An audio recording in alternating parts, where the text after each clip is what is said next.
So yesterday I'm flipping channels and I stumble across the Lifetime show about Where is Wendy Williams?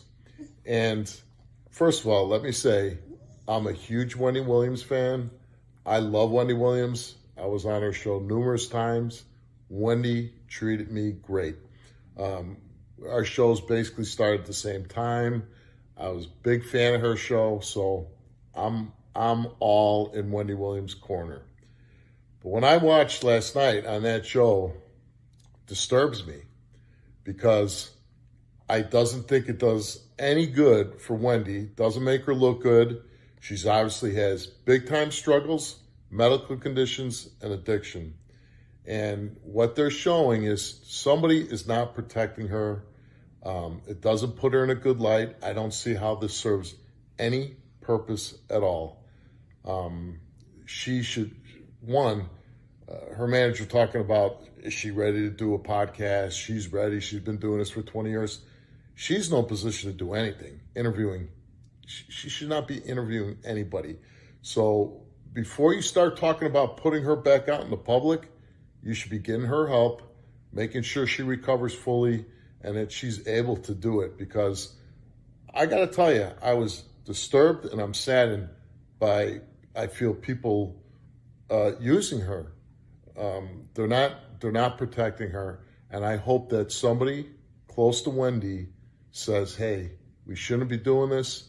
We got to get her help and put an end to this nonsense. So we're all praying for you, Wendy. Wendy Williams. I had nightmares last night. I watched it. I watched the whole thing. 1, 2, 3. Wendy Williams has said terrible things about me. At one time in my life, she would say whatever she wanted. You know, that's what she did. She invented the, the clout talk, where you talked and it was shock jock, and she talked shit about a lot of people, man. And so now we seen this documentary. When we didn't see the documentary and I talked to different artists about her, pretty much their perception was, yo, it's karma. Fuck her. She used to talk about everybody. Real talk.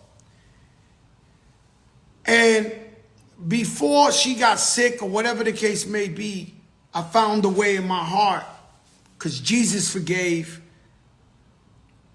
to forgive Wendy Williams and become cool with her. Now, Joe, but you haven't forgiven her. If you never robbed me, if you never stole money, fuck my wife, my arch enemy, I could find a way to forgive you. I will forgive you. And so talk is cheap. So what they talking about and what she used to talk about didn't mean much to me. But there's some people that will take it to the grave. Now, it's one of the saddest things I ever seen, right? But what this means, though, right? Somebody who's so famous, somebody who built an empire, because Wendy Williams owned her own show. She had her own production company. In fact, this documentary is under her production company. Her son, Kevin Hunter Jr., was executive producer. Now, this show, documentary, it's all transparency. And so when you're an artist, when you're a public figure, when you're famous like that, our lives become of service to the people. Our lives become of service to the people. And I would figure that her family and Wendy wanted this aired so we could learn either from her mistakes or be in a similar situation, or just learn periodly. So my mother, she caught cancer from smoking. My father caught emphysema. That's why I never smoked a cigarette in my life. My brother, we know he had drug problems. I never used drugs in my life. And so what happens is sometimes we got to see it to believe it. We got to see other people go through something so we can know we don't want that in our life, or we don't want that to be a part of our life. And so, although that was ugly, it was a learning experience, at least for me. And so I couldn't sleep because I said, man, could they do this to my family?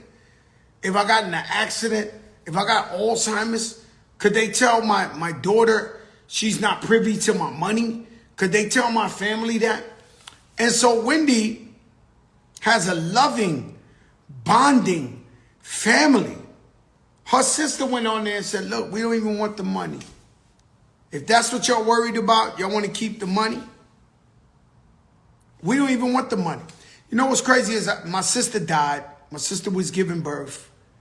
And she got into a coma because the epidural went from the waist up.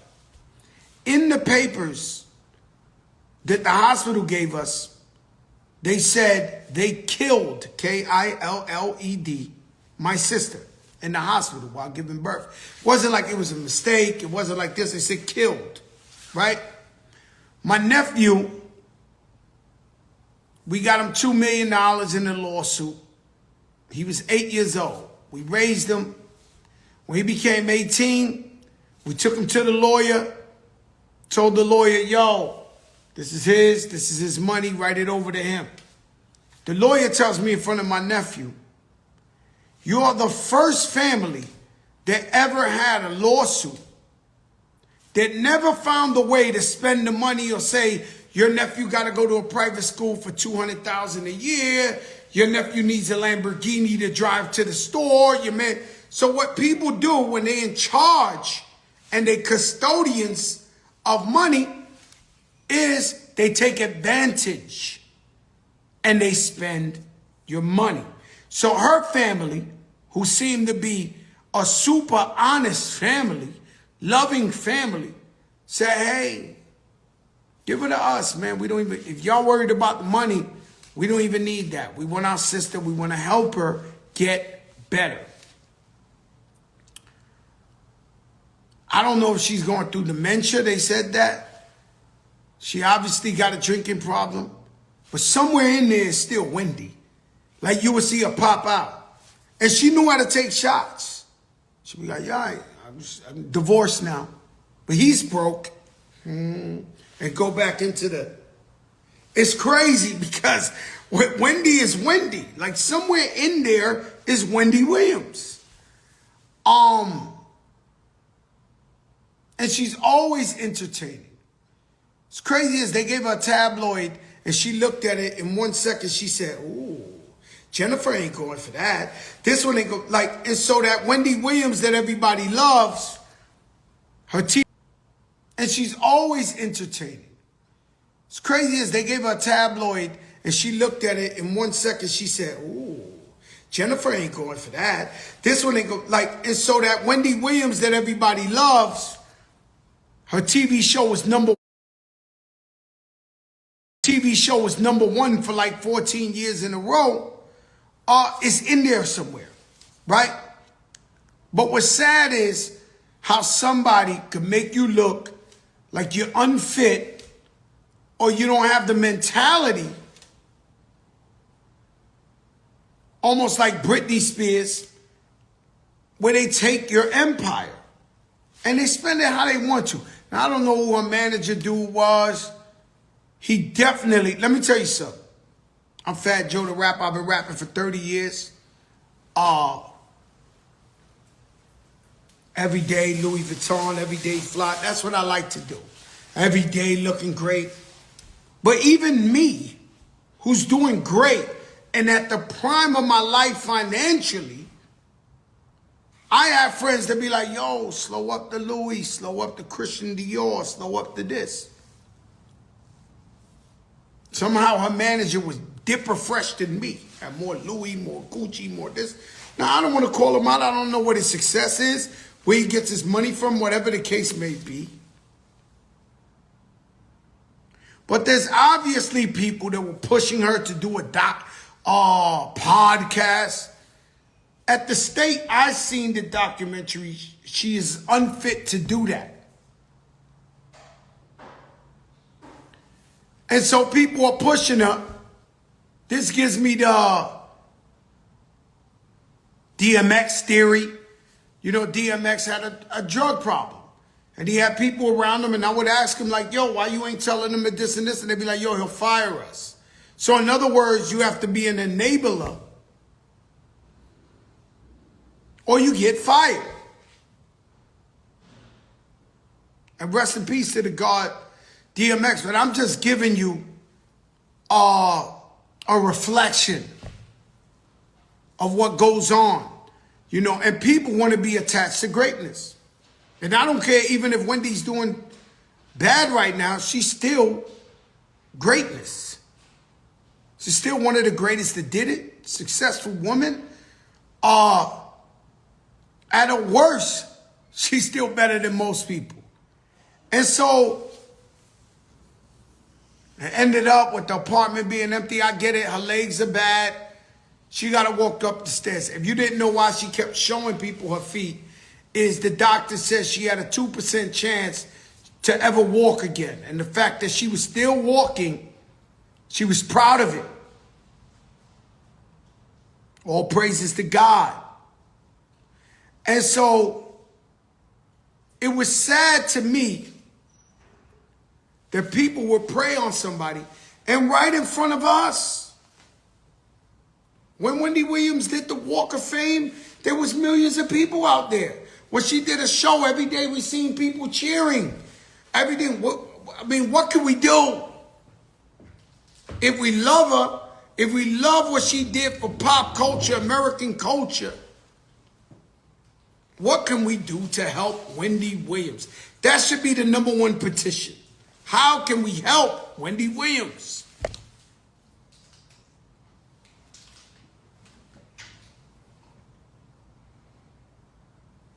And so,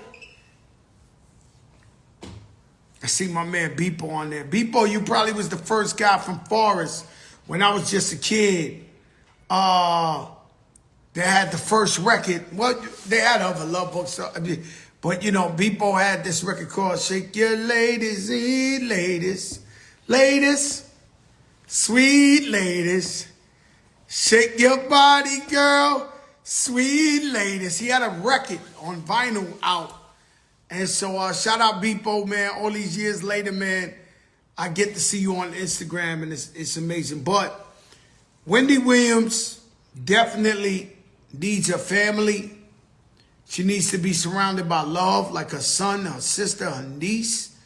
And I champion for that over everything. You know, and once you take care of your health, you take care of your mental stability, then maybe you could spin the block back and say, now maybe I want to work again, if you want to work again. And so that's what I think about the Wendy Williams. It was very sad to see her in that state. Sad to see that she had been taken advantage of. Sad to see that they could take perfect strangers and give them your money. That's scary. That's scary. All you gotta be is a little unstable, and somebody can make it look like your mind ain't right, and now they running this shit. It's unbelievable some of the things that happen right in our face, and there's nothing we can do about it. Chef Mark was good. Now, shout out to my sister Keisha Cole. You know her record, Love.